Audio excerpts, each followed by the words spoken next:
जब लग गुरु मिले न साचा, तब लग गुरु करो 10 पांचा। क्या गुरु बदल सकते हैं?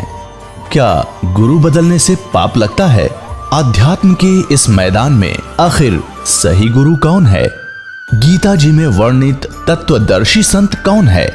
इन सभी प्रश्नों के उत्तर जानने के लिए अवश्य सुनिए जगत गुरु तत्वदर्शी संत रामपाल जी महाराज के मंगल प्रवचन। अपने आत्माओं जो टीवी चैनलों पर चल रहा है परमात्मा का ज्ञान, ये कोई हम कोण में बैठ के गीत नहीं गा रहे। विश्व स्तर के चैनल हैं और एक चैनल पर कहीं पर भी कोई छोटी सी कोई सूचना आ जाती है तो पूरे विश्व में फैल जाती है। और इसने 3-4 वर्ष हो गए परमात्मा के ज्ञान को चलते को, और कोई बोल के दिखाओ ज्ञान में, वो बकवास तो करो कैसी, पर ज्ञान को कंडम करके दिखा दो एक भी पॉइंट परमात्मा के जो दास ने ज्ञान बताया। तो इससे सिद्ध है कि वो बुद्धिमान व्यक्ति है, संत कोई बालक नहीं है, उन सब ने देख लिया है। अरीब तो वह यहां रुके हुए हैं कि निम्बण दे जितने निम्ब है। एक पंडित जी था, काशी विद्यापीठ पर टिकाया वो ब्राह्मण। एक राजा ने कोई हवन कराना था, अनुष्ठान कराना था, उसका न्योता दिया, उसको रोजाना 1 रुपया दान दक्षिणा दे देते। वो पाठ करने लग गया, 1 महीने का कराना था। अब उस विद्वान की पत्नी अपना, क्योंकि पैसा मिलन लगने के बाद यू काल फिर अलग से रंग दिखाता है, वह बढ़िया तो कपड़े पहने और गले में अपने बढ़िया जेवरात आभूषण बनवा लिए। तो पानी लेने के लिए, जल लेने के लिए कुएं पे इकट्ठी होया करती बहनें। तो ब्राह्मणों के कुएं अलग होते थे, अन्य जाति वालों के अलग अलग हुआ करते थे। तो सब ब्राह्मणी इकट्ठी होती तो वो पूछती कि ये नए नए आभूषण तू कैसे खरीद रही है? उसने बताया कि मेरा पति राजा के यहाँ कथा करने जाता है, मंत्र जाप करता, अनुष्ठान करता है, और राजा प्रतिदिन 1 चांदी का रुपया दक्षिणा देता है। तो उन जो पानी उसे वार्ता हुई थी जिस बहन से, ब्राह्मणी से, उसने अपने पति के कान ठे कि आप यहाँ पड़े रहते हो, वो फलानी का घरवाला वहां जाता है और पाठ करता है, 1 रुपया डेली दक्षिणा देते हैं, और भी पंडितों की आवश्यकता है। वो कह रही थी आप भी चले जाओ। तो पंडित जी कहने लगा मैं तो ऐसा देसी सा पंडित हूं, और वो पढ़का रहा काशी विद्यापीठ में, उसके बराबर में मेरी दुकान चलेगी नहीं। वह उसका सिर होगी, तू तो ऐसे बहाने में लाया करे हैं, तू धक्के खानता अंडे और जाते अच्छा माल मिला जाता नहीं। ज्यादा कहने से वो चला गया। और क्योंकि ऊपरली वे वेशभूषा तो ब्राह्मण की एक जैसी हो है, मंत्री से कहा जी मैं भी ब्राह्मण हूँ। कहा जब पंडित जी बैठो, उसका एक आसन लगा दिया और माला दे दी कि तो भी बोल दे जब मंत्र के ले बैठ के। अब उन मंत्रों ने सुना कोई नहीं करता, वो पंडित अपने करते रहे, राजा लोग अपने मौज मस्ती कहीं घूमते रहो। अब वो तो बोला अपने संस्कृत के श्लोक, उन्हें तो याद थे, जो पहले वाला विद्वान पुरुष था। दूसरा था अनपढ़ मेरे जैसा, वो तो बोला मंत्र जैसे भूर भव स्वय, वो नो जो यू को है, जो यू को है, जो यू को है। अपना उसने भी एक असरफी मिल गई सामने और 1 रुपया मन में क्या, जो यूं को है, जो यूं को है। अगले दिन 2 दिन पीछे हुआ भी, फिर उसकी पत्नी भी लागी ऐसे हार श्रृंगार पैर के गई। वो तीसरी को पता लगा, उसने अपने पति को श्रृंगारा। वो कहने लगी, उसने भी यही प्रार्थना की कि वो तो विद्वान है, दूसरा भी मेरे से कुछ ज्यादा ही जानता है, पर मेरी बात बने नहीं। ज्यादा कहने से वो भी चला गया। अब वो जो विद्वान था वो तो अपने बोल ही रहा था, उसने उधर ध्यान नहीं उनका, ये क्या बोलना, ठीक है ब्राह्मणों के बोलते रहेंगे अपने मंत्र। तो तीसरा पहुंचा, उसका भी आसन लगा दिया। पहला अपना संस्कृत बोल रहा है श्लोक शुद्ध, दूसरा है, तीसरा न्यू गया कब तक नंबेगी, कब तक नंबेगी, कब तक नंबेगी, कब तक नंबेगी, कब तक नंबेगी, मारी बकवाद। तो उसको भी शाम को 1 रुपया मिल गया। उसकी पत्नी ने फिर ऐसे ही अपना रूप बदला। तो चौथे से भी फिर ऐसे ही बात हुई, चौथा भी शंकर का चला गया। उसका भी लगा दिया वहां पर आसन। अब पहले वाला तो बोलता है शुद्ध संस्कृत के श्लोक, दूसरा कहता है जो तीसरा कहता कब तक डूबेगी कब तक डूबेगी, चौथा बोला न बन दे जब तक डूबेगी। तई बता ये संत न्यो देख रहे हैं न बढ़ दे जब तक डूबेगी, पर यह भी डूबे को ना, ये बता तुमने ऑनलाइन रखूंगा जब तक, या तो सारी जनता नहीं जाग लेगी, या तुम खुद नहीं कह दोगे हमारी गाड़ी खराब होली। एक वक्त कह रहा था कि 2-3 प्रकार के यात्री होते हैं, जैसे कोई बस जा रही है और बस रुकेगी और साथ में दूसरी बस खड़ी होगी, तो बुद्धिमान तो तुरंत समझ जाते हैं गाड़ी में कोई गड़बड़ है भाई, या झटके बटके मार के चल है, उतर कर तुरंत दूसरी में चढ़ जाते हैं। ये तो फर्स्ट टाइप के बुद्धिमान है। दूसरे ऐसे होते हैं कि कंडक्टर नीचे बढ़ कर देखने लगेगा, वो समझ जाएगा कि ये तो गड़बड़ हो रही, तो तब उतरेंगे। और तीसरी टाइप के इसे निकट्ठू होते हैं कि कंडक्टर ड्राइवर भी दूसरी बस में चढ़ लेंगे ना, कति कंडम कह यार बिगड़ दी भाई, बोला जब उतरा करे उस गाड़ी में। तो ऐसे जो बुद्धिमान व्यक्ति हैं दास के संकेत को समझकर छोड़कर आ जाओगे उनकी खराब गाड़ियों को, जिसमें वो सफर करना चाह रहे हो, पंचर हो ही खड़ी, उनके टायर ने ट्यूब कुछ भी को ना, यानी कोई आधार ही नहीं है उनका गाड़ी का चलने का। राम नाम की गाड़ी जो बनाए बैठे हैं वो शास्त्र विरुद्ध साधक। और फिर शेष जब आओगे, जब उनके गुरुजी ने कह देंगे भाई सालो सचमुच हमारा तो हमारे पास ज्ञान नहीं था, वो भी बुद्धिमान व्यक्ति होता है जो नो कह दे भाई गाड़ी खराब हो रही या ठीक नहीं चल सकती और तुम अपनी व्यवस्था और कर लो। तो ये संत तो उन ड्राइवर कंडक्टर भी निकम्मे हैं, नो ना कहेंगे हमारा द्वारा भक्ति नहीं है और जाओ तुम ले लो नंबर वाला जाके, ये तो उनते भी नालायक है फिर तो कहने का भाव ये है पुण्यात्माओं, अब ये परमात्मा कबीर जी का आदेश है कि पूरे विश्व में ये सत संदेश जावेगा, पूरी पृथ्वी के जीव प्राणी परमात्मा के बच्चे बतेरे युगों से दुख पा रहे हैं, अब ये इस नाम को ग्रहण करेंगे, सतनाम को। न इसकी छीट भी ना लगने दी थी परमात्मा ने, अरे डंडोरा पिटवा दिया, अब बखेर रखा आपके ऊपर, वर्षा करवा दी सच्चे ज्ञान की, और सतनाम चौथे महीने मिल जाता है, और सार नाम भी अब आपको मिला प्राप्त हो रहा है, जिसको आज तक ये ऋषि महर्षि समझ भी नहीं सके। तो अब ये पूरे विश्व में जाएगा और सभी संतों को इस सत्य ज्ञान का लोहा मानना पड़ेगा, और उनकी भलाई है वो माने इस बात को, और अपना भी कल्याण करावें, और उस परमात्मा के बच्चों को काल के उसमें भाड़ में ना झोंके।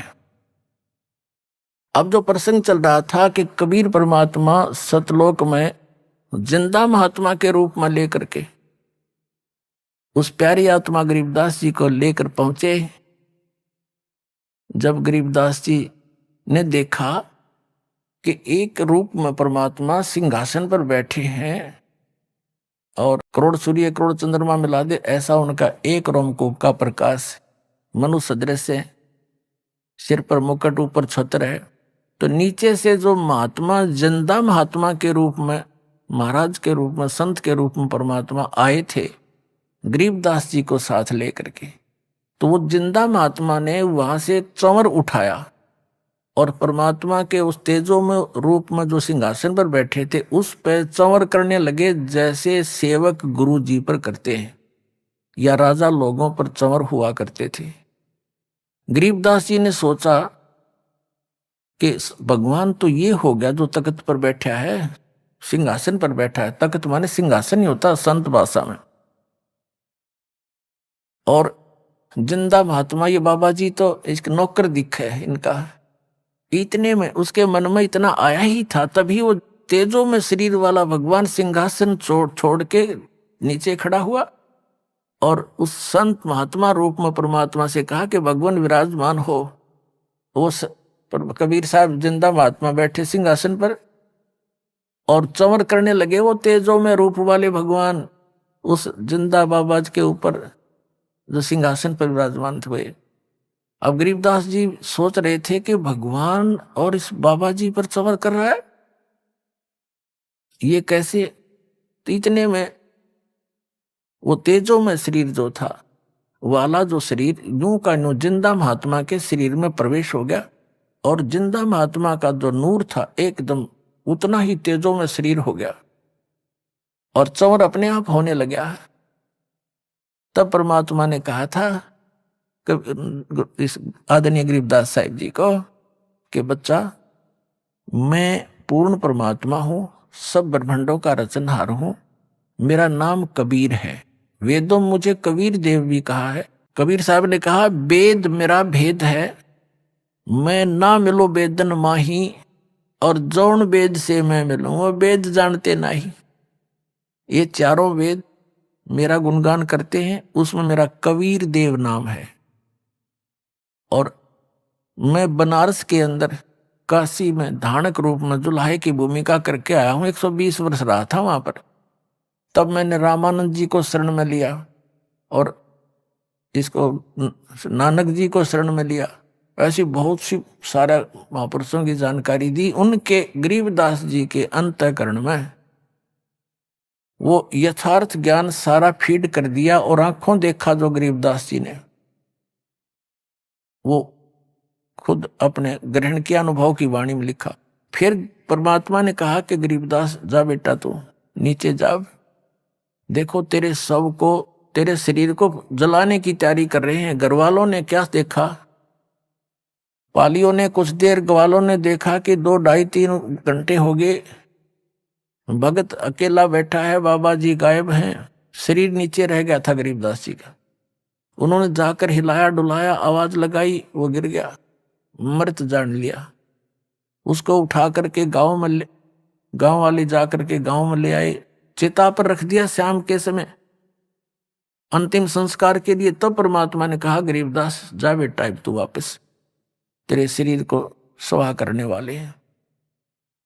गरीबदास साहिब जी बालक थे, उन्होंने कहा परमात्मा, उन्होंने कहा भगवान मुझे यहीं रख लो, उस गंदे लोक में मत भेजो। तो परमात्मा गरीबदास जी से परमात्मा ने कहा, कबीर जी ने, सतपुरुष ने, कि बेटा तुम वापस जाओ, मेरा गवाह बनो और मैं तेरे साथ रहूंगा। तुम ऐसे नहीं रह सकते। आप यहां जब यहां से गए, आप पुनः से परिपूर्ण थे, और उतने ही भक्ति की शक्ति तुम्हारे अंदर फिर से हो जाएगी, तुम यहां सको। अब तो मैं अपनी पावर से लाया हूं तुझे, वापस जाओ।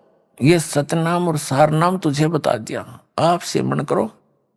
अन्य इसको लिख दो वाणी में, अन्य अपने अनुयायियों को केवल ये 5 मंत्र देना। कौन से? जो आपके इन कमलों वाले दिए जाते हैं, केवल ये 5 नाम गरीबदास पंथ में चलते थे। और आप जाओ, विलंब मत करो, आज्ञा का पालन करो। आने वाले समय में आप अपना अनुभव लिख कर रख जाना। तेरे भाई बहन बच्चे तेरे इस वाणी को आधार बनाकर मुझे पहचानेंगे, विश्वास करेंगे, उनका कल्याण हो जाएगा। तब गरीबदास जी वापस आए और एकदम उठ खड़े हुए चिता के ऊपर से ही, और ये वाणी बोलने लगे, हम सुल्तानी नानक तारे दादू को उपदेश दिया, जात जुलाहा भेद न पाया, ये काशी माहे कबीर हुआ। अनंत कोट ब्रह्मांड का एक रति नहीं भारे, सतगुरु पुरुष कबीर हैं ये कुल के सिरजनहारे। परमात्मा को सतलोक में देखा, जो यहां से जिंदा महात्मा के रूप में आए थे। तब गरीबदास जी ने अपनी वाणी में परमात्मा की महिमा कलम तोड़ लिखी है, और परमात्मा कबीर जी से प्राप्त उस यथार्थ ज्ञान का इसमें वर्णन किया है। थोड़ी सी झलक आपको उस अमृत ज्ञान की देते हैं। क्या बताते हैं कि भेड़ पूछ को पंडित पकड़े, ये बादो नदी बिहंगा, गरीबदास वो भवजल डूबे, नहीं साध सत्संगा। गरीबदास साहब जी कहते हैं कि भेड़ पूछ को पंडित पकड़े, ये भादो नदी बिहंगा, गरीबदास वो भवजल डूबे, जिनको नहीं मिला साध सत्संगा। जैसे भादुआ महीना, भादुआ का महीना होता है भाद्रपद, उसमें वर्षा बहुत अधिक होया करती थी और सभी छोटी मोटी जो दरिया हैं ये फुल स्विम पर ओवरफ्लो होकर किनारों को टच करती हुई चला करती है, भरकर चल पड़ती है और ऐसे चक्कर काटता हुआ उनका जल बहुत वेग से चलता है।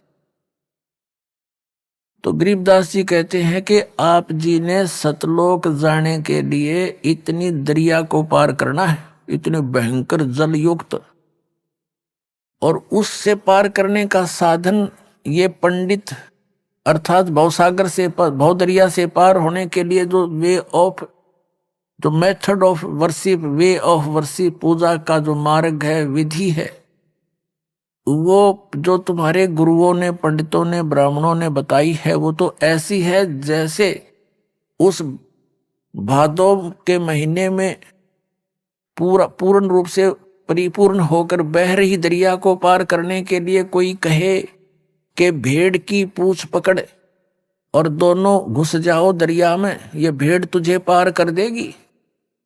वो स्वस्थ विधि नहीं है, वो तो डुबोने वाली है। नौका, उसके लिए नौका चाहिए, अच्छा उसका खेवट चाहिए, ताकि वो भंवरों से बचा करके और दरिया से पार कर सके। तो वो पूर्ण संत की आवश्यकता है। राम नाम सही हो, सत भक्ति हो, वो नौका है राम नाम की। तो कहते हैं भेड़ पूछ को पंडित पकड़े, ये भादो नदी बिहंगा, गरीब दास व भवजल डूबे, जिनको नहीं साध सत्संगा। फिर बताते हैं मन मान सरोवर गंगरे, जहां से बिछड़ा वहां मिलाऊं, तुम सुनो शब्द पर संग रे।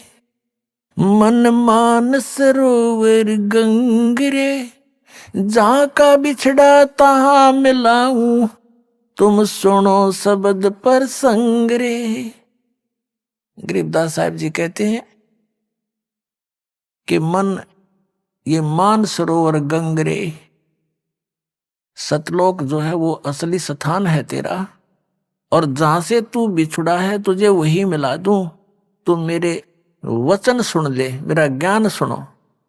अपने आत्माओं, ये जो अधूरा ज्ञान हमें प्राप्त है, ये परमात्मा के विचार सुनने नहीं देता। जैसे एक बहन कह रही थी कि किसी परमात्मा की बेटी ने यहाँ से उपदेश प्राप्त, बहन ने अपनी सहेली से कहा कि इस समय टीवी पे हमारे गुरु जी का प्रोग्राम आता है, वो देखना। तो उसने अपनी सहेली के कहने से टीवी ऑन किया, और उस समय उसका दुर्भाग्य था और ज्ञान का अभाव। उसने क्या सुना कि 3 देव की जो करते भक्ति, उनकी कदे ना होवे मुक्ति। और ब्रह्मा विष्णु महेश की भक्ति से मोक्ष नहीं हो सकता। उसने ये शब्द सुन लिया जब वह टीवी बंद। 2-3 दिन पाछे उस बहन ने फिर पूछा कि आप सुनती हो क्या मैं हमारे गुरुजी का सत्संग? ने बोली कद्दे भी ना सुनो। तो ऐसा गलत बात कहे हैं। क्या कहते हैं कि नो के ब्रह्मा 3 देव की जो करते भक्ति, उनकी कदे ना हो मुक्ति, मत कृष्ण जी की पुजारी न हो। तो पुण्यात्मा, तो यहां परमात्मा कह रहे हैं तुम हमारे शब्द का प्रसंग पूरा सुनो और फिर बात समझ में आएगी। तुम तो एक छोटी सी बात न सुन के बेतक जाते हो। गहराई से सुनो। क्यों कहा है इसने? इतने दिन हो गया आज तक कोई कह के दिखा, आज से पहले कोई कह के दिखाता कि ये भक्ति ना करना सरेआम। ये जो राधा स्वामी धन सतगुरु वाले हैं, इन्होंने खुल कर कुछ नहीं बताया। आप अपनी बताएंगे, लोग उनके पीछे लगेंगे। और दास ने तो सबके इतिहास दिखाए हैं कि ये नहीं करना, ये नहीं करना, ये करना, बस। और प्रमाण दिया है कि ये कहीं प्रमाण ही नहीं है इनकी भक्ति करने का। तो यहां परमात्मा कह रहे हैं गरीबदास साहब जी, मन मान सरोवर गंगरे, जहां का बिछड़ा तहां मिलाऊं, सुनो शब्द पर संग रे। दने गंगा बाम में जमुना, मध्य सरस्वती रंग रे। कल बिस कुसमल मोक्ष होत हैं, ये पल पल पर भी अंगरे। कहते हैं ऐसा सिमरण देंगे आपको श्वास ओ श्वास का। उस जैसे गंगा में नहाने जाते हो, कभी जमुना में नहाने जाते हो, कहीं सरस्वती की आस लगाए बैठी हो, ये श्वास के सिमरण तय आपका श्वास का स्वर जो दास देता है नाम, कभी दायां चल रहा है कभी बायां चल रहा है, और सरस्वती बीच में सही उतर जो तीसरा चल है वो तो खुलेगी तीसरा जो इस संबंध अपने आप खुल जाएगा, इसमें धक्का करने की जरूरत नहीं, इसका मंत्र में ऐसी शक्ति है। तो कहते हैं दाने गंगा ये तो इला है, और बहने बम में जमुना समझ ले, और बीच में सरस्वती तुम बताओ सो वो जो तीसरा जो 10वां द्वार वहां से स्टार्ट होगा खुलेगा, 10वें द्वार का उरला रास्ता है, उरला गेट। तो कहती सिमरत है तुम रोज गंगा जमुना नहाओ, पल पल पर भी अंगरे, पल पल में वो तो 12 वर्ष में पर भी लागे तुम्हारे उस किसी तीर्थ उसकी कुंभ की अर्णों के पल पल पर भी अंगरे, एक पल पल में पर भी लो, सांस सांस में नाम जपो व्यर्था सांस ना खो, ना जाने इस श्वास को आमण हो कि ना हो।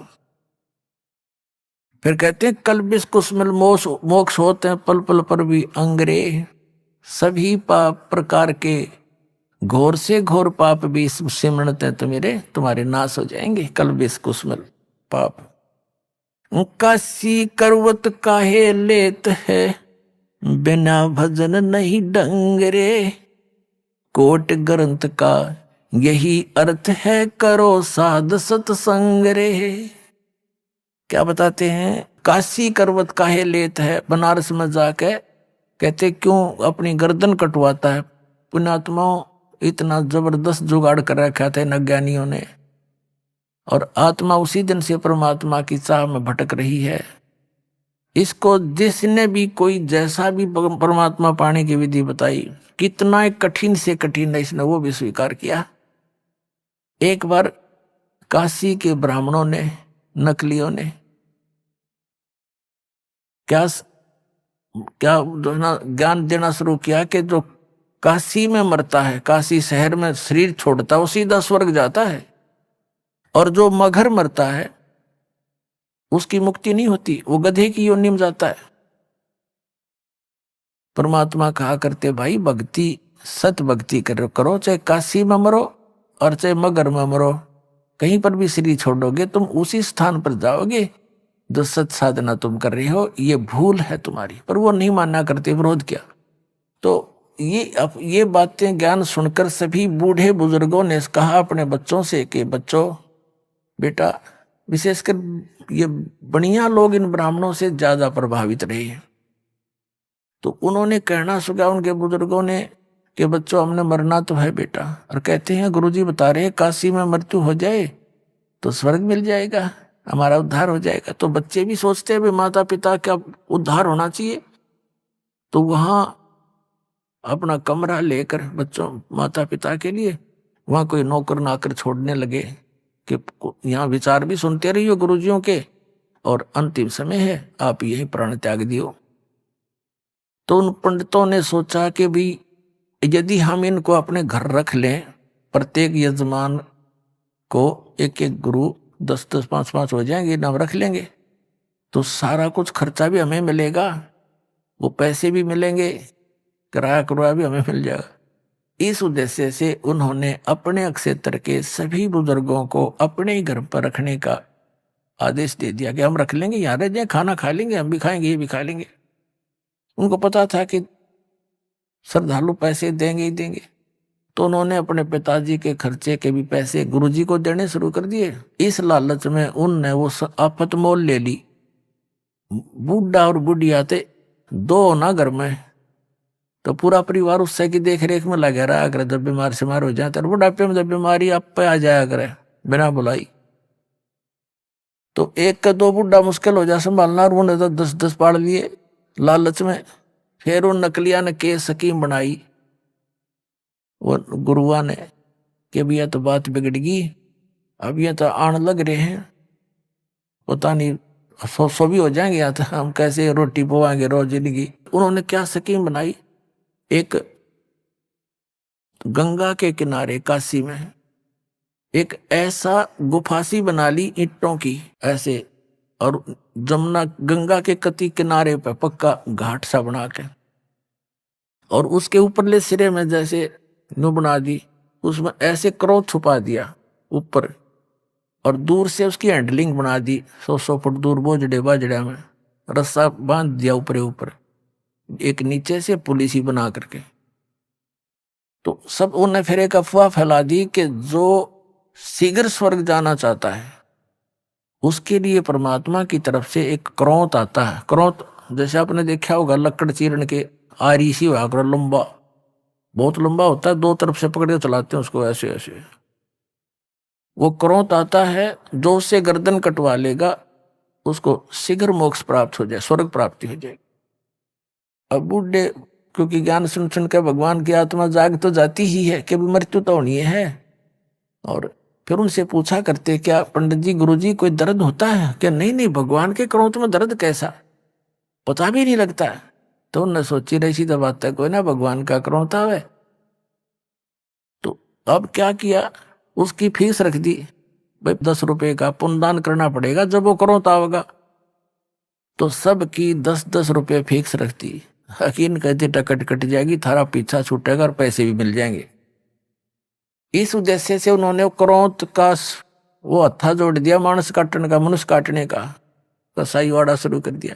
और श्रद्धालुओं ने वो भी स्वीकार कर दिया। कति इतनी जबरदस्त श्रद्धा बन गई।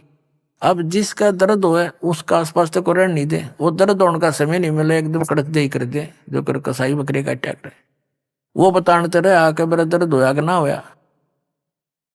तो कहने का भाव ये है कि हमने वो भी स्वीकार कर लिया। तो यहां कहते हैं कि काशी करवत काहे ले ही, बिना भजन नहीं ढंग रे, कोट ग्रंथ का यही अर्थ है, करो साध सत्संग रे। करोड़ ग्रंथों का एक अर्थ है कि बस जैसे साध सत्संग करो, संत का संग करो, सत्संग सुनो। जैसे पवित्र श्रीमद् भगवद गीता अध्याय नंबर 4 के श्लोक नंबर 32 में कहा है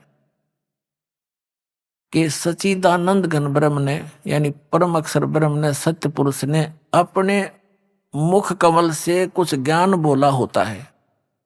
वो तत्व ज्ञान है, उसके अंदर परमात्मा के पाने की सभी धर्म कर्मों की विस्तार से व्याख्या होती है। वो तत्व ज्ञान है। चौथे अध्याय के 34वें श्लोक में कहा कि अर्जुन तू उस तत्व ज्ञान को तत्वदर्शी संतों के पास जाकर समझ। उनको दंडोत प्रणाम करने से, कपट छोड़कर सरलतापूर्वक नम्रतापूर्वक प्रश्न करने से वह तत्वदर्शी संत तुझे उस तत्व ज्ञान का उपदेश करेंगे। और यही यजुर्वेद अध्याय नंबर 40 के श्लोक नंबर 10 से लेकर 13 तक स्पष्ट किया है। विद्वान और अविद्वान किसे कहते हैं? एक भाषा को जान लेता है किसी विशेष को तो उसको तुम विद्वान कह देते हो, और जिसको अक्षर ज्ञान नहीं उसको तुम अविद्वान कहते हो। विद्वान और अविद्वान की परिभाषा भी वो तत्वदर्शी संत बताओगा। भगवान कैसा है? कोई तो उसको संभवात माने जन्म लेने वाला, कुछ असंभवात वो जन्म लेता ही नहीं, निराकार ऐसा मानते हैं। वो कैसा है ये ज्ञान भी तत्वदर्शी संत बताओगा, उसने पूछो सुनो। और यहां गरीबदास जी कह रहे हैं, वही प्रमाण दे रहे हैं,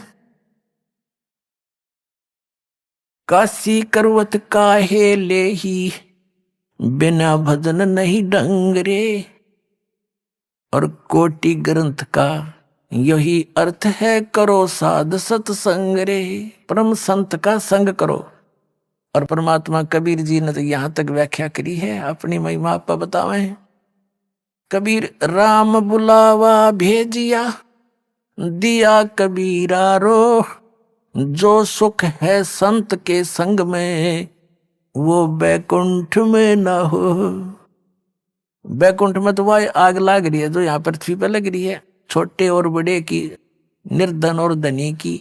जो घनी भक्ति करके चला गया उसको ऊंच पद मिल गया, थोड़ी भक्ति कर रहा है वहां कोई कलर कलर लग गया, वह नो की नो बकवादे हैं।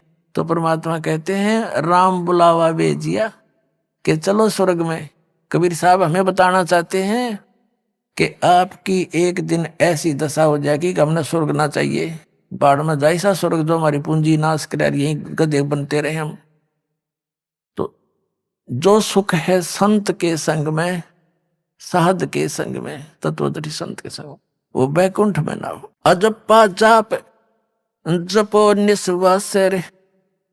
अब कहते परानंदनी पारख लीजे, मूल मंत्र ओम अंगरे, गायत्री गलतान दान है, सोहम सुरती सुरंग सुहंगरे।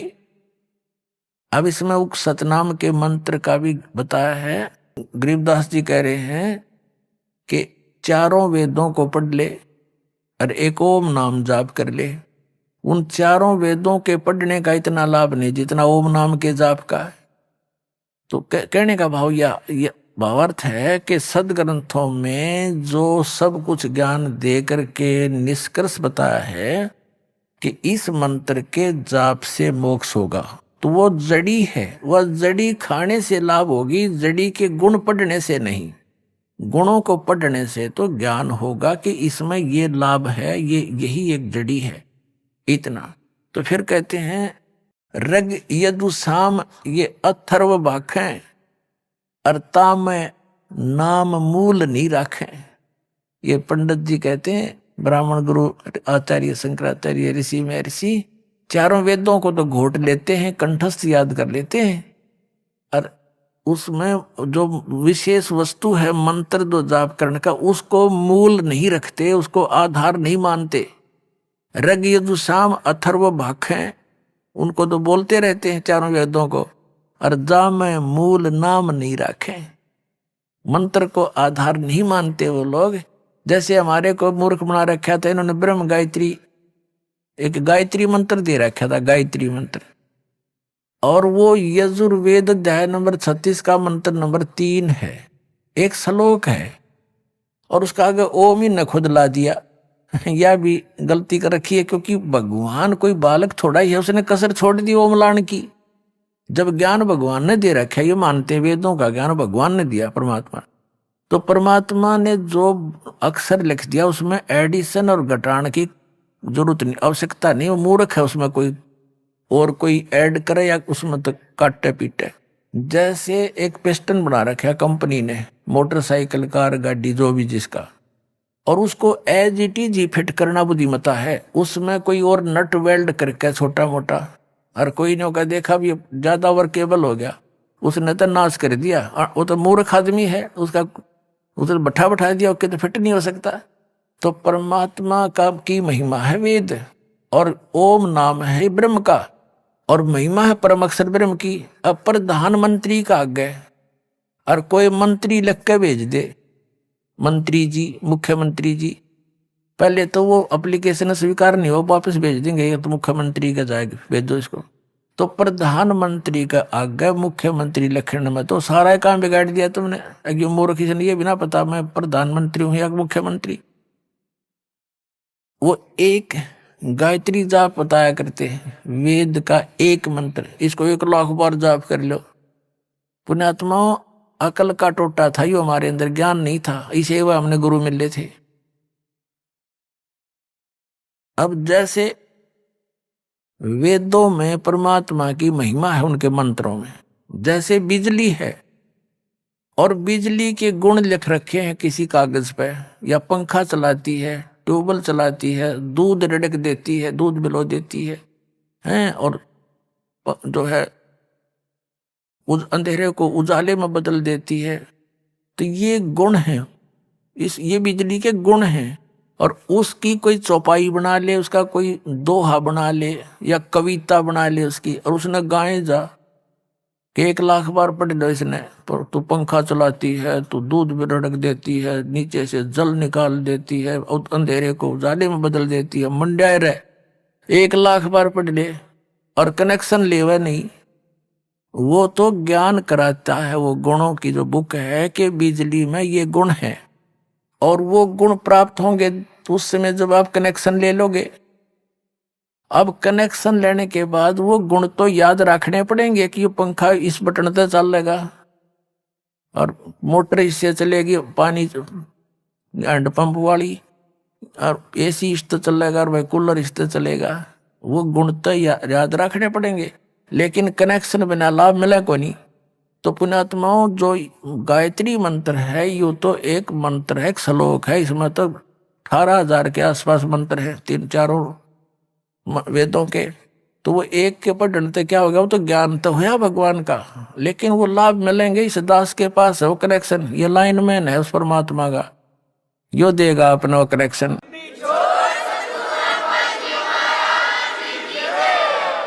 उसके लिए बताते हैं,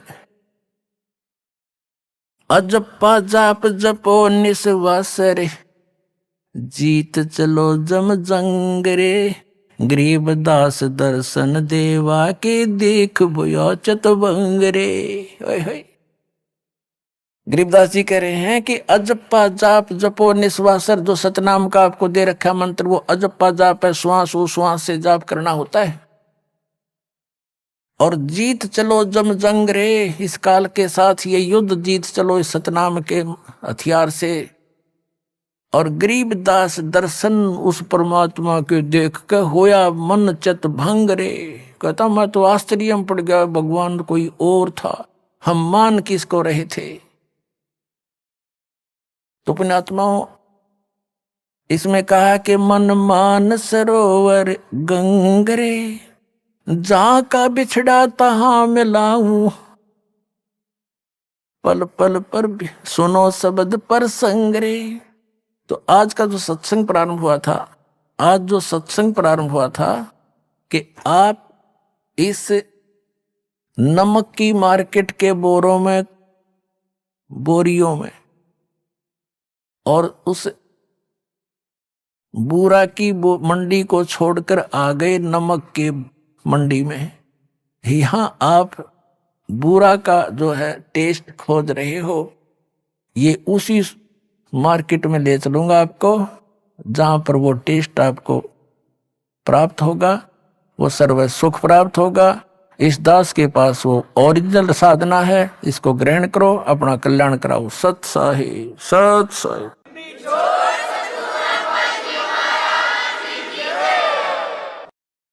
परम पिता परमात्मा पूर्ण ब्रह्म सारी सृष्टि के रचनहार कबीर परमेश्वर जी, हम सभी जीव जितने भी इस काल के लोक में निवास करते हैं, पशु पक्षी जितने भी जलचर हैं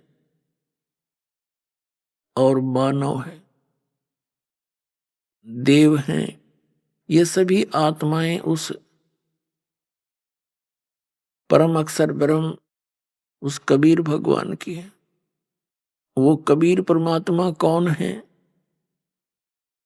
जिनके गुण वेद भी गाते हैं, जिनकी महिमा कुरान शरीफ भी बतलाती है,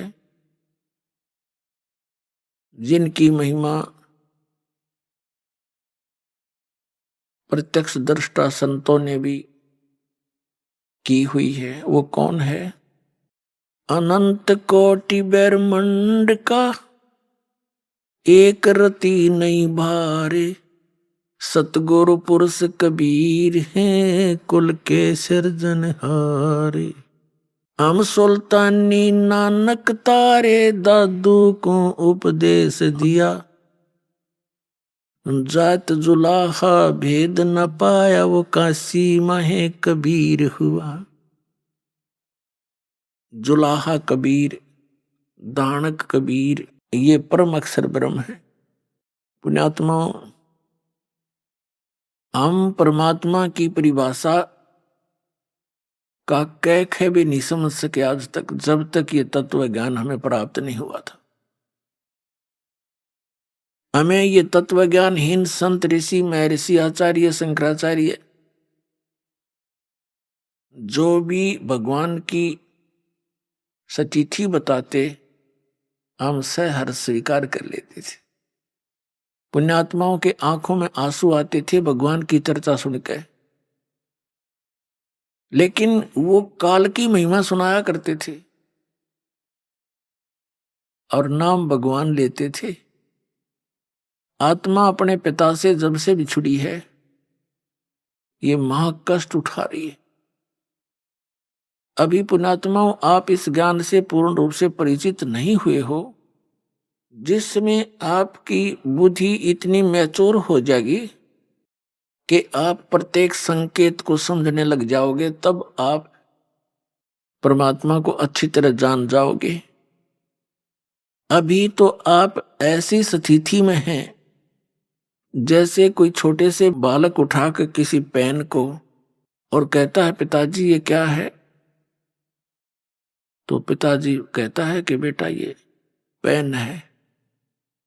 वो कहता है पिताजी कहता पेन है, या दादाजी जो भी जिससे वो पूछ रहा है, फिर कहता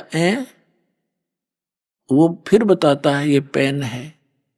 तो वो कहता कहता उसको रख के और चला जाता है। उसकी बुद्धि इतनी मैच्योर नहीं हुई है, इतनी विकसित नहीं हुई है, पिताजी ये बता क्या रहा है। और उसको अविश्वास भी नहीं, क्योंकि वो अपने फादर से पूछ रहा है, लेकिन उसकी बुद्धि स्वीकार नहीं कर रही पेन है क्या वस्तु। और जब वो थोड़ा सा बड़ा हो जाता है, फिर उसको कहते हैं बेटा या बेटी, वो पेन ला उठा करके दौड़ा जाता है और पेन उठा के ला देता है, फिर नहीं पूछता ये क्या है। तो पुण्यात्माओं अभी आपकी या नहीं मिट्टी है। इस को मिटाने के लिए इतना ज्ञान दिया जा रहा है, सैकड़ों प्रमाण रखे जा रहे हैं आपके सामने। एक दिन आपकी या मिट जाएगी, क्योंकि ज्ञान से ही मिटेगी। वो क्या है, जैसे हम कहते हैं परमात्मा कबीर साहब है, आप सभी स्वीकार करते हो क्योंकि प्रमाण गणे दे दिए। फिर हम बताते हैं कि ये लोक यहां रहने का नहीं है, और ये परिवार जिसको आप मानते हो आपका नहीं है। ये परमात्मा के बच्चे आपके संस्कारवश जुड़े हुए हैं। और जो संपत्ति, जो घर मकान कोठी बंगले तुम बनाए बैठे हो, ये आपके नहीं है। लेकिन आप अस्वीकार भी नहीं करते। दास बोल रहा है क्योंकि आप मेरे शब्द के बच्चे हो, जिसे नाद के कहते हैं। और आपको ये अविश्वास भी नहीं है कि गुरुजी गलत कह रहे हैं, लेकिन यह बात आपकी स्थिति में है अभी तक। तो एक समय ऐसा आएगा, आपको ये अपने नहीं भगवान के संपत्ति दिखाई देगी, भगवान के ही ये सब जीव दिखाई देंगे। फिर आपकी भक्ति भी दृढ़ बनेगी और आप निश्चिंत भी होगे, क्योंकि मालिक ने प्रत्येक की चिंता है। नौकर का जितना काम होता है नौकर उतना ही कर सकता है। उन बच्चों को जो उस मालिक ने देना है वो नौकर को दे देता है कि आप इनको ऐसे ऐसे सुविधाएं प्राप्त कराओ, जो नौकर का उतना ही काम है वो करवा दे। तो अभी हम मुखिया बनकर काम करा करते, फिर हम एक दास बनकर परमात्मा का जैसा भी जिसका रोल है, एक फिल्म है ये, तो इसमें जिसका जैसा रोल है उसको एक सुचारू ढंग से करें, भगवान से डर के करें, किसी की आत्मा नहीं दुखावे, क्योंकि सब उस मालिक के बच्चे हैं। और इस मन पापी ने डांटे, जरा सा क्रोध होकर मन माने यू घर में कड़े मचवा दे 1 मिनट में, उसको ज्ञान से और परमात्मा के भय से उसको कंट्रोल करें। तो अब दास जो आपको बता रहा है कि आप यहां बहुत कष्ट उठा रहे हो, और आप इस बात को सुन अवश्य लेते हो, लेकिन ये समझ में नहीं आता कि कष्ट कैसे उठा रहे हैं। कोई समझता है कि मैं बीमार हूं इसलिए कष्ट है मुझे, नहीं। यहां जो मूल कष्ट है जन्म और मरण का, ये भारी रोग है। उसके बाद 84 लाख योनियों में पशु पक्षियों के शरीरों में पुण्यात्माओं कैर टूट रहा प्राणी पे। अब आप मनुष्य हो और मानव शरीर में ही आप ज्ञान ग्रहण कर सकते हो, और मानव शरीर में परमात्मा ने इतनी सुविधा भी दी है आपको कि आप अपने मकान झोंपड़ी डाल सको, गर्मी सर्दी से बचने के लिए पतले मोटे कपड़े की व्यवस्था कर सको। आप उसको छोड़कर आप भक्ति मार्ग से दूर होकर केवल यहाँ की संपत्ति जोड़न में और यहाँ कोठी बंगले बना के एक फोकट में मां बनाने की ओर सी लगा लिया आपने, जो आपकी भारी भूल है। इस भूल को हटाने के लिए परमात्मा आए, पूर्ण ब्रह्म, अनंत कोट ब्रह्मांड के पालक, और एक झोपड़ी में जुल्हा बनके हाथ से काम करके कपड़ा बुनकर एक लीला करके दिखाई कि यदि तुमने भक्ति में सफल होना है, अपनी इन मनोकामनाओं को, इच्छाओं को सीमित करना पड़ेगा। समाज को देखकर आप भक्ति मार्ग पर नहीं चल सकते। ये दूसरी बात है कि आप जैसी भक्ति करोगे वैसा फल तो आपको मिलता ही रहेगा, लेकिन मोक्ष प्राप्ति के लिए आपने अपनी सभी परंपराओं को, जो हमने स्वयं बनाकर अपने पैरों में बेड़ी डाल ली, उनको अब समाप्त करना पड़ेगा। पैसों की आवश्यकता किस लिए पड़ती है? बड़ी कोठी बनाकर महिमा हो जावे गांव में, नगर में कि बड़ी कोठी है उनकी, बड़ा पैसे वाला व्यक्ति है, बड़ी कार हो, चलिए तेरे संस्कार में होगी, ये तो हो ही जाएगी, और फिर हो जाती है मृत्यु। कोठी वाले की मृत्यु हो जाती है, कुत्ता बनकर उसी गली में बाहर बैठता है कीचड़ में, गर्मी और सर्दी में, ऊपर से वर्षा हो रही है, वो ठिठुर रहा है कोठी वाला बाहर बैठकर कोठी में।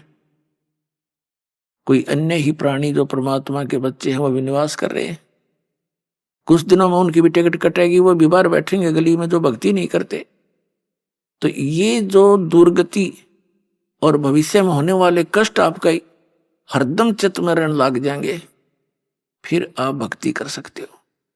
ये जो दास आपको बता रहा है, क्योंकि सत्संग जो है एक ऐसा सामूहिक शिक्षा स्थल है जिसमें पहली कक्षा के बच्चों के लिए भी कुछ ज्ञान बताया जाता है, दूसरी के भी, तीसरी के भी हैं, मैट्रिक वालों को, 10वीं कक्षा वालों को, बीए वालों को, एमए वालों को, यानी अंतिम पढ़ाई वालों को भी हिंट दिए जाते हैं। तो इस सामूहिक सत्संग के अंदर सबको ज्ञान दिया जाता है और आपको बताया जा रहा है कि आप यहाँ के वासी नहीं हो, आप सतलोक में रहा करते थे और वहां आपकी मृत्यु नहीं होती थी, वृद्ध अवस्था नहीं थी, कोई रोग शरीर में नहीं था। आज कोई वृद्ध अवस्था नहीं चाहता और सबकी होगी। आइए अब हम उन श्रद्धालुओं के अनुभव जानते हैं जो जगत गुरु तत्वदर्शी संत रामपाल जी महाराज जी से दीक्षा प्राप्त कर चुके हैं तथा उनके द्वारा बताए गए भक्ति मार्ग पर चल रहे हैं। नमस्कार सर। नमस्कार सर, क्या नाम है आपका? जी, रंजीत राय। रंजीत राय जी, आप कहाँ से हैं? धनबाद, झारखंड से। रंजीत राय जी, संत रामपाल जी महाराज से नाम दीक्षा आपने कब ली? जी, चौथा महीना 2020 में। क्या क्या भक्ति साधनाएं की अभी तक आपने? हम वो पारंपरिक पूजा पाठ करते थे, बजरंगबली की भक्ति करते थे, मंगलवार को व्रत रखते थे। उसके बाद गायत्री परिवार में आए, वहाँ पे 12 साल भक्ति किया। वहाँ से हमको कोई विशेष लाभ नहीं दिखा, लेकिन वहाँ आने के बाद गुरु के बारे में जानकारी मिला कि गुरु ही मोक्ष दिलवा सकते हैं। और वहाँ से एक मतलब अंदर से एक तलाश जारी हुआ कि वो सच्चे गुरु कहाँ होंगे, कब मिलेंगे। तो आगे चल के ऐसा लगा कि हमको इस जन्म में अब वो गुरु नहीं मिलने वाला है। और ये लॉकडाउन के समय चल रहा था, उस समय में ऐसा महसूस हुआ कि लगता है कि अब कौन बचेंगे और नहीं बचेंगे, क्या होगा पता नहीं। तो हमने सुना था कि गीता के ज्ञान में मोक्ष का रास्ता है, तो वो गीता का ज्ञान देखने के लिए यूट्यूब में सर्च करने लगे वो गीता का ज्ञान। तो उसमें एक जगह ये कृष्ण बोल रहे थे उनसे, अर्जुन से, कि तेरे और मेरे हजारों जन्म हो चुके हैं, ये मैं जानता हूँ तुम नहीं जानते। ये जो वाक्य आया, इसके बाद ये दिमाग में पूरा घर कर गया, दिन रात दिमाग में चलते रहा, ये कैसे हजारों जन्म कैसे हुआ। लेकिन इसका कोई जवाब देने वाला नहीं था। बार बार इस बात को दिमाग से हटा रहे थे, लेकिन बार बार दिमाग में आ जा रहा था। सोते बैठते एकदम चैन नहीं था। उसके कुछ दिन के बाद, 2-4 दिन के बाद, एक गुरु जी का एक वीडियो आया संत रामपाल जी महाराज के बारे में कि वो ऐसा संत आ चुके हैं जिसके बारे में हजारों भविष्यवाणी पहले से था। वो देखने के बाद जानने का इच्छुक हुआ, मेरा दिल में एक कसक जग गया कि लगता है मेरा तलाश पूरा हो गया। उसका वीडियो पूरा देखने के बाद हम जब देखे उनका चेहरा कि ये कोई संत रामपाल जी महाराज हैं, इनके बारे में इतने भविष्यवाणी हुआ है, तो वो उनका ज्ञान जानने की कोशिश की कि ये क्या ज्ञान देते हैं। और जब उनका वीडियो सत्संग का जब देखने लगे तो उसमें वही ज्ञान निकल के आ गया जिसमें वो बता रहे थे कि तेरे और मेरे हजारों जन्म हो चुके हैं। उसी चीज़ को पलट के वो दिखा रहे थे, एक एक शब्द का उसका अर्थ बता रहे थे, मीनिंग बता रहे थे। उस समय हमको लगा कि बस मेरा तलाश पूरा हो गया है, यही है जिसका हमको इतना दिन से तलाश था। अब उसके बाद संत रामपाल जी महाराज का पुस्तक उनका वेबसाइट पे सर्च करने लगे कि उनका क्या ज्ञान है। तो उनसे एक पुस्तक जीने की राह वहाँ पे देखे, डाउनलोड मारे उसको जब हम पढ़ना शुरू किए सर जी, तो उसका लगभग 100 पेज पढ़ते पढ़ते अंदर से एकदम पूरा कसक जग गई कि यही ज्ञान हमको चाहिए था, यही भक्ति चाहिए था जिसमें जाति धर्म का भेद नहीं है। ये जितने चीज़ हम लोग करते हैं, ये बचपन से हमको लगता था कि ऐसा कैसे, एक ही परमात्मा है, एक ही इंसान बनाया है, उसमें कैसे जाति के आधार पे सबको बांट दिए हैं, उसके लिए कुछ और है, उसके लिए कुछ और है। ये बचपन से दिमाग में चलता था, लेकिन इसका कोई आंसर नहीं मिला था कि भगवान होके इंसान में कैसे बांट दिया, भेदभाव कैसे कर दिया। जब वहाँ इनका ज्ञान पढ़ा, जीने की राह, वहाँ से हमको लगा कि बस हमको जो चाहिए था यही है वो। फिर उन पे एक नंबर आता था नामदान के लिए, उस पर कॉल किया तो उस समय लॉकडाउन चल रहा था, बोले कि नहीं आपको ऑनलाइन नाम दीक्षा मिलेगी। संत रामपाल जी से ऑनलाइन नाम दीक्षा लिया और उसके बाद भक्ति चालू किया। संत रामपाल जी महाराज से ऑनलाइन नाम दीक्षा लेने के बाद क्या आपको लाभ भी मिले? हाँ जी हाँ, लाभ तो इतने हैं कि अनगिनत लाभ है। एक दो मैं बताऊंगा। जो ये एक बार ऐसा हुआ था कि बाइक से जा रहे थे और बहुत हैवी एक्सीडेंट होने से, मतलब गाय, अचानक से गाय का बछड़ा रोड के दूसरे साइड से हाईवे रोड में दौड़ के आके और मेरे बाइक से टकरा गई। उसके आगे बगल से ट्रक क्रॉस कर रहा था, उससे नहीं टकरा के आके मेरे बाइक में टकरा गई। और ऐसा मैं गिरता एकदम ट्रक के सामने ही, ट्रक के नीचे आ जाता।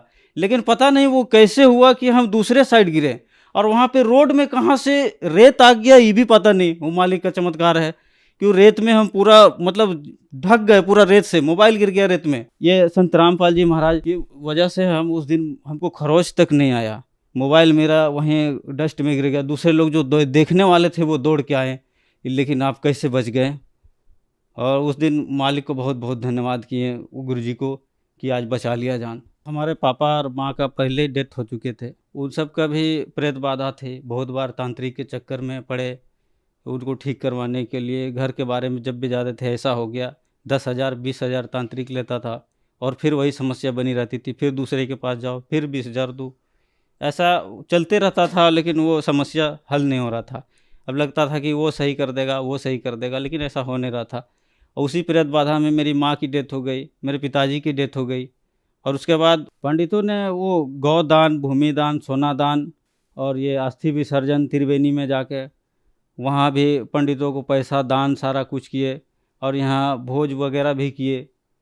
लेकिन हम लोग जानते, उस समय ज्ञान तो नहीं था। जैसा पंडित जी बताया कि ऐसा करने से तेरा पिताजी को शांति हो जाएगा, उनका मुक्ति हो जाएगा, वो सारा कुछ किए हम लोग। पैसा को पैसा नहीं देखे, लेकिन उतना सब करने के बाद भी वो प्रेत बन के घर में आ गए। उस दिन जो छठ पूजा हमारे घर में हो रही थी, सब लोग कर रहा था, हम तो छठ पूजा में भी शामिल नहीं थे, कुछ भी नहीं पूजा पाठ में। लेकिन उस दिन मेरे पिताजी की आत्मा मेरी दीदी में आ गई और वो सारा चीज़ बोलने लग गए, सब लोग पूछने लग गए। तो हमने सिर्फ इतना बोला कि पिताजी हम गुरुजी बना लिए हैं, ये सही किया? बोला हाँ हाँ ठीक है, इंसान को अपना कर्म करना चाहिए। उस दिन तो वो चले गए प्रेत निकल के। और उसके बाद मेरे भैया लोग बोलने लगे कि तुमको पूछना चाहिए था कि हम गुरु बनाएं तो और लोग को बनवा दें, सबको दिलवा दें। हम लोग उतना तो मेरे दिमाग में नहीं आया। दूसरे दिन पता नहीं फिर कैसे फिर वही प्रेत आ गया मेरी दीदी में। और उस दिन सारा घर के लोग सब इकट्ठे थे और उनसे बहुत कुछ प्रश्न पूछा पूछी होने लगा। हम सारा चीज़ पूछ लिए पिताजी से, वो जो प्रेत थे मेरी दीदी में उनसे पूछ रहे थे। तो वो बोले कि नहीं ऐसा नहीं है, जो इंसान अपना कर्म के अनुसार वो जो होता है उसका वो होता है, ये सब करने से कुछ नहीं होता है। तब हमने बोला कि तब हमारे गुरुजी सही बताते हैं, ये सब का कोई फ़ायदा नहीं है, ये सब व्यर्थ चीज़ है। उनके लिए वो पंडित जी जितने चीज़ बताएं, अपने हाथ से जाके अस्थि विसर्जन किए वहाँ त्रिवेणी में। उनका जो होता है गोदान, भूमिदान, सोनादान, सारे कुछ किए जो जो जो पंडित जी बताते हैं। और वो निकालना वगैरह, पिंडदान वगैरह सारा कुछ किए। मेरे पिताजी इतना सब कर्म करने के बाद भी वो प्रेत बन के मेरी दीदी के शरीर में आते थे और उनको परेशान करते थे। हम लोग तो सारा कर्म कांड किए थे कि उनकी मुक्ति हो जाए, लेकिन उतना सब करने के बाद भी हमारे पिताजी उनके शरीर में आके उनका प्रेत उनको परेशान किया करते थे, उनको तकलीफ़ दिया करते थे, मेरी दीदी को। और उस दिन वो सारा कुछ अपने से सारा चीज़ बताए कि हम ऐसा ऐसा करते हैं, इनको तकलीफ़ देते हैं और इनको हम साथ लेके जाएंगे। तो मैंने बोला कि आप इसको ले जाना चाहते, आप हमको ले चलो। वो बोलने लगे मेरे पिताजी का प्रेत कि नहीं, हम तुम तो जा ही नहीं सकता, तुम तो भूत बनेगा ही नहीं, तुम्हारा ज्ञान कुछ अलग है, तुम अलग रास्ते में हो, तुम भूत नहीं बन सकते। तो मैंने बोला कि अगर हमको नहीं ले जा सकते तो आप इनको भी नहीं ले जा सकते। मैंने बोला कि सब लोग को हम ये गुरुदीक्षा दिलवा देते हैं। बोलता हाँ सबको दिलवा दो, इनको छोड़ दो। मेरे दीदी को बोल रहे थे, मेरे दीदी के बारे में बोल रहा है कि इनको छोड़ दो, इनको मैं ले जाऊंगा अपने साथ। मैं बोला कि नहीं, आप इनको नहीं ले जा सकते। उसके बाद फिर उनको मैं सबसे पहले उन्हीं को गुरुदीक्षा दिलवाया। उस दिन से मेरे घर में सब लोग मजाक उड़ाना बंद कर दिया और धीरे धीरे सब लोग ज्ञान समझने लगे। पुस्तक ला के रखे थे, सब लोग पढ़ने लगे। उसका पढ़ने से सबको ये नॉलेज हुआ कि नहीं, ये सद्भक्ति कुछ और है। उसके बाद वो प्रेत बाधा नहीं हुई मेरी दीदी को। हमारे पिताजी का जो आत्मा आया हुआ था मेरी दीदी में प्रेत बन के, वो खुद से स्वीकार किए कि जो आप कर्म करते हो, कर्म के आधार से ही आपका सब कुछ होता है। और ये पंडित जी वगैरह करने से और उनके कहने से, जैसा करने से कोई लाभ नहीं है, ऐसा करना बेकार है। और यही हमारे गुरुजी संत रामपाल जी महाराज जी बताया करते थे। उस दिन वो पूरा साबित हो गया और घर के लोग भी मान गए कि नहीं। उस दिन से सारे लोग मजाक उड़ाना बंद कर दिया और धीरे धीरे पूरा परिवार अभी हम लोग इस मार्ग पे हैं। गुरुजी से, संत रामपाल जी महाराज से नाम दीक्षा लेके भक्ति कर रहे हैं। और उस दिन से हम लोग घर में भी बहुत शांति हुआ। हम लोग भाई भाई में भी लड़ाई होता था, वो सब धीरे धीरे संत रामपाल जी महाराज के ज्ञान को पढ़ने से सबको जानकारी हुई और आपस में हम लोग को भेदभाव ख़त्म हो गया। हम लोग भाई भाई सब एक मिल के रहने लगे। और लाभ, आर्थिक समस्या से जो जूझ रहे थे उसमें मेरा बहुत फ़ायदा हुआ। 1 मंथ के अंदर ही मेरा सैलरी कुछ बढ़ के आ गया। उसके बाद वो जो समस्या हम झेल रहे थे, काम करते करते भी पूरा नहीं पड़ पाता था, हर मंथ कर्जा करना ही पड़ता था, वो सब सही होने लग गया। कर्जा लेने की ज़रूरत नहीं पड़ने लगा। और आगे चल के धीरे धीरे थोड़ा थोड़ा पैसा करके हम एक दुकान भी खोले एक भगत जी के साथ में। तो अब दुकान हो गया था, तो अब उधर से कुछ आ जा रहा है। अभी आर्थिक तंगी भी नहीं है और काम का समस्या भी नहीं है। पहले नशा किया करते थे, थोड़ा बहुत शराब वराब भी पीते थे और खैनी का नशा था। सुबह उठ के खैनी खाना, खाना खाने के बाद खैनी खाना। जब से ये जीने की राह पड़े उसके बाद से ये नशा तो अब छूने से भी डर लगता है। अब मालिक के दया से, गुरु जी के दया से, संत रामपाल जी महाराज के ज्ञान से वो नशा जहाँ होता है वहाँ तो रुकने का भी मन नहीं करता, ना वहाँ जाने का मन करता है, और वो सारा चीज़ छूट गया है। सर, संत रामपाल जी महाराज से नाम दीक्षा लेने के बाद आपको बहुत सारे लाभ प्राप्त हुए। तो जो दर्शक आज आपको टीवी पर देख रहे हैं और वो भी संत रामपाल जी महाराज से नाम दीक्षा लेना चाहते हैं, तो कैसे ले सकते हैं? संत रामपाल जी महाराज का सत्संग कई चैनलों पे चलते हैं और उन पे एक पीली पट्टी आती है नाम दान के लिए। उस नंबर पे कॉल करके आप नाम दीक्षा ले सकते हैं। धन्यवाद सर। जी धन्यवाद।